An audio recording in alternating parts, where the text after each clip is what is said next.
Passaremos a apresentar um artigo como trabalho do curso de Conjuntura Econômica, um artigo chamado Dissenso ao Contrassenso do Novo Contrassenso de Lara Rezende, Alternativa da Macroeconomia da Demanda Efetiva, escrito pelos professores do Instituto de Economia da UFRJ, Ricardo Suma e Franklin Serrano. Esse artigo tem como conceito central a nova teoria monetária, ou a Modern Money Theory,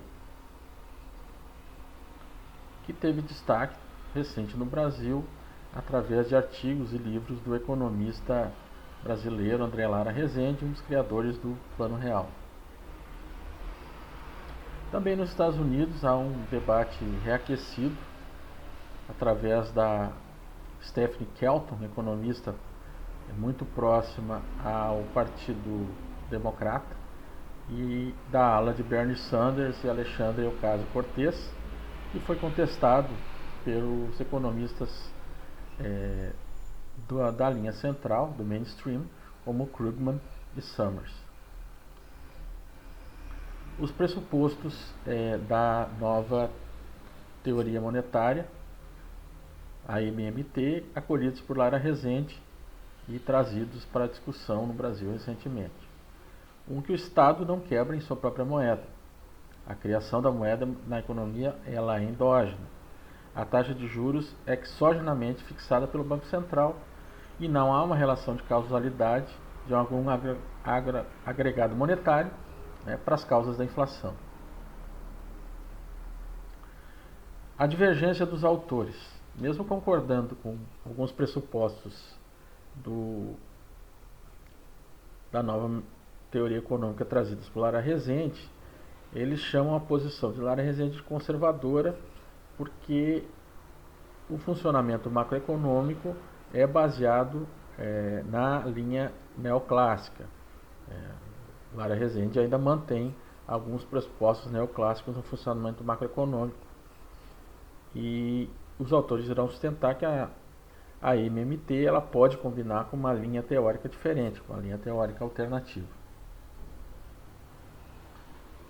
Os argumentos de Suma e Serrano se baseiam nas teorias, dentre outros, de Sraffa, foi um contemporâneo de Keynes, colaborador de Keynes, e Garignani, em artigos e teses, dissertações do curso de Macroeconomia da Demanda Efetiva do curso de pós-graduação do UFRJ, no qual os autores são professores e pesquisadores.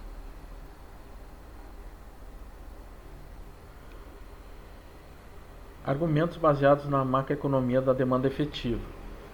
A validade da demanda efetiva também no longo prazo, diferente do que foi trazido por Keynes, que tratava da questão do curto prazo, da demanda efetiva no curto prazo, a abordagem da inflação de custo e o conflito distributivo, principalmente entre capital e trabalho, e na abordagem da taxa de juros exógena. Assim, eles chegam a conclusões que serão distintas daquelas de Lara Rezende. Por exemplo, a taxa de juros. Lara Rezende traz uma compreensão em relação à taxa de juros e crescimento do produto muito calcado na teoria macroeconômica neoclássica, que diz que a taxa de juros ela deve ser menor do que o crescimento do produto. Por quê? Porque se a taxa de juros for maior que o crescimento do produto, haverá um custo fiscal, um aumento da dívida. E esse custo poderia ser maior ainda, pois elevaria endogenamente os prêmios de risco. Argumento como o da dominância fiscal, trazido por Oliver Blanchard. Sendo a taxa de juros maior que o crescimento do produto no modelo de gerações sobrepostas, causaria problemas de insuficiência alocativa dinâmica. O problema desses três elementos, segundo os autores, contradiz a própria ideia de que o Banco Central controla a taxa de juros e por qual motivo o aumento de prêmio de risco se dá se o país não quebra em sua própria moeda. E vai de encontro à MMT, pois essa defende que o Banco Central fixa a taxa de juros mesmo numa condição de longo prazo. Se por um lado o Lara Rezende adota uma visão mais realista sobre o papel do Banco Central, sobre o financiamento do governo, por outro lado ele contradiz a própria MMT, pressupondo que uma taxa de juros natural para o pleno emprego e para o desemprego, coisa que os autores divergem. Numa referência à Sraffa, os autores dizem que essa noção irrealista de uma taxa de juros se deve ao não se levar em conta que o capital é heterogêneo, que os preços relativos se alteram completamente diante de variáveis redistributivas. Como os investimentos não são regularmente elásticos em relação à taxa de juros, a função neoclássica fica estável. O investimento, em realidade, é induzido por níveis de produto que os empresários pretendem vender. Outros problemas da posição neoclássica aceitos por Lara Rezende.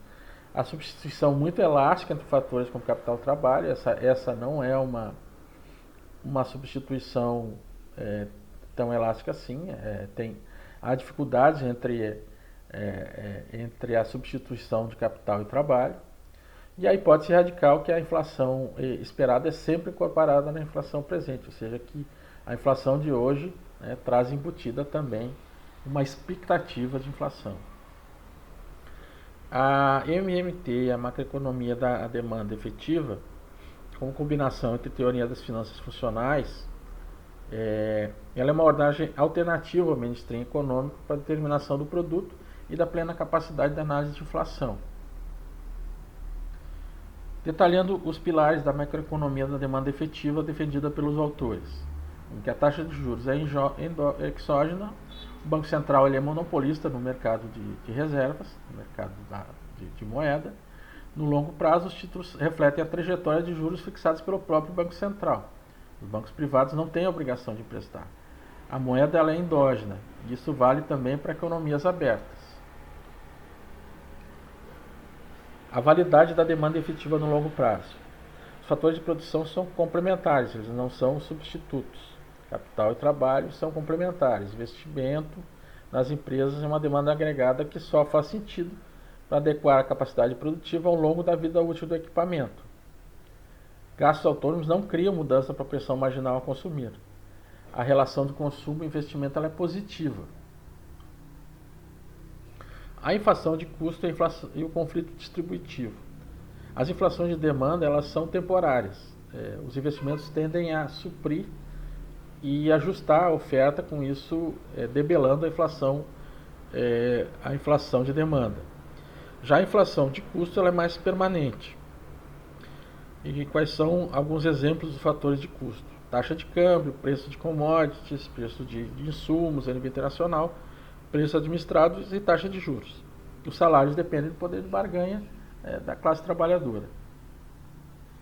Implicações e restrições a esse crescimento na macroeconomia da demanda efetiva. Implicações das políticas fiscais e monetárias são distintas do novo consenso. As taxas de juros não têm uma única determinação, não existe uma taxa natural. Diferente das taxas determinadas exogenamente pelo Banco Central, isso levarão a diferentes níveis de produto e a capacidade produtiva. A relação entre consumo do governo e empresa não é negativa, mesmo no longo prazo. Outras implicações. No que tange à inflação, não há escassez de trabalho, mas excesso de demandas salariais dos trabalhadores. Nas palavras de Lerner, que é também um dos desenvolvedores das finanças funcionais, quando há uma subida nominal de salários, muitos antes de haver escassez, é porque estamos numa situação de baixo pleno emprego. Com isso, as demandas salariais dos trabalhadores podem causar algum nível de inflação. Implicações. Em relação à política fiscal, uma política expansionista pode levar paradoxalmente a uma diminuição da carga tributária que opera no orçamento, e o acelerador opera autonomamente a taxa de investimento da economia. Assim também nos gastos das famílias, através do crédito, se esse for o único gasto autônomo das famílias, e no caso geral, com gastos autônomos públicos e privados, ajustes fiscais regressivos podem aumentar o endividamento dos trabalhadores. Sobre a sustentabilidade da dívida pública. A linha é mais complexa que a sustentada por Lara Rezende, já que a taxa de juros e a política fiscal têm efeitos no longo prazo na própria taxa de crescimento e na capacidade de produção.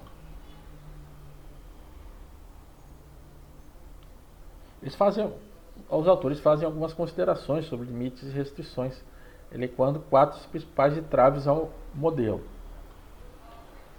Primeiro, em relação à primeira restrição. A tendência de taxa de juros de crescimento induzida é a função da taxa de crescimento dos gastos autônomos, e isso gera um limite de crescimento compatível com uma dada distribuição de renda. As restrições externas, uma vez que o país pode não ter reservas de moeda estrangeira suficiente para a importação e para a rolagem das dívidas. Outra restrição é a questão do conflito distributivo, principalmente entre capital e trabalho, entre lucro e salário. Situações de baixo desemprego e crescimento salariais podem provocar respostas políticas que pressionem a alteração de medidas econômicas no sentido de gerarem desemprego. Gerando desemprego, diminuir a demanda por reajustes salariais. As metas de inflação e superávit primário podem afetar as taxas de crescimento de longo prazo, ao limitarem o quanto o governo pode permitir que cresça a demanda agregada. Ou seja, uma política muito restritiva no ponto de vista fiscal pode causar um problema também no longo prazo. Em relação à análise das restrições pelos autores, a primeira é a mais difícil de ser atingida, a segunda conta uma flexibilização da restrição e, portanto, as duas maiores restrições estão na política econômica, na política e na economia, na monetária e na política econômica monetária e cambial. As restrições na política econômica da história recente trazem um exemplo da trajetória de crescimento do Brasil de 2011 e 2014, que foi desacelerada e ali ocorreram conflitos distributivos e uma inflação mais persistente. A resposta do governo foi uma inflexão na política econômica, um abandono das políticas expansionistas e mais restrição do ponto de vista fiscal, monetário, mais aperto fiscal, que trouxe um fim à breve era de ouro da economia brasileira no período mais recente. E mesmo aderindo em parte à MMT, o Lara Rezende não abandona a visão ortodoxa contida no novo consenso, principalmente no que ele diz respeito ao receituário de políticas econômicas contracionistas, ou seja, ele adota políticas econômicas mais neoclássicas. No sentido contrário, os autores eles propõem uma combinação da MMT com uma visão de crescimento liderado pela demanda, onde a inflação está no centro de uma disputa distributiva.